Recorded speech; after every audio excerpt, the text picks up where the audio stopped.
C'est matinée tranquille à la caserne. Chacun va à ses occupations. On se taquine, on discute en attendant un ordre pour une mission éventuelle. En quelques secondes, ils se sont retrouvés dans une salle. Nous ne saurons pas comment ils se sont contactés, qui a donné l'alerte, ni comment. Dans la salle, un exposé est en cours. Des individus armés, après une tentative d'attaque manquée, ont été localisés dans un bâtiment abandonné à 3 km de notre position. À la fin de la présentation de la situation sécuritaire, le commandant du bataillon juge qu'une opération offensive s'impose. La décision est prise sur le champ. Il faut activer la section commando et réduire cette résistance. En d'autres termes, il faut faire descendre sur le terrain les hommes préparés pour les missions difficiles et neutraliser le hors-la-loi. L'officier chargé de mener les hommes au combat fait ses plans.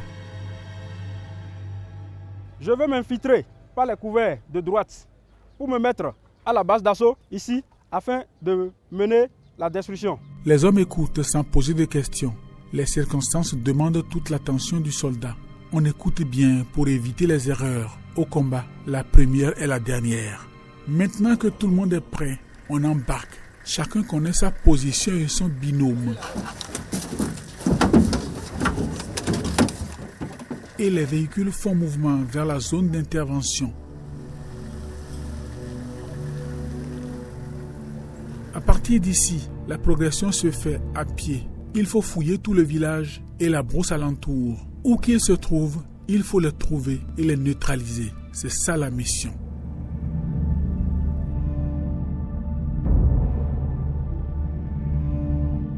L'officier qui commande l'opération stoppe la progression et demande de l'appui renseignement. Les opérateurs de drones actionnent leur engin.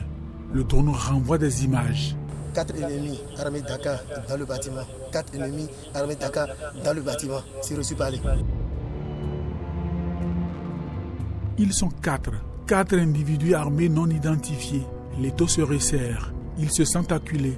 Ils ouvrent le feu en premier. Les soldats répliquent coup pour coup.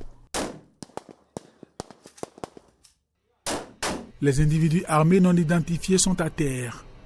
Dans leur progression, les militaires étaient tombés sur un engin explosif improvisé. Ils ne l'avaient pas fait exploser pour éviter de signaler leur approche à l'ennemi par le bruit. Ils sont revenus sur l'engin à présent.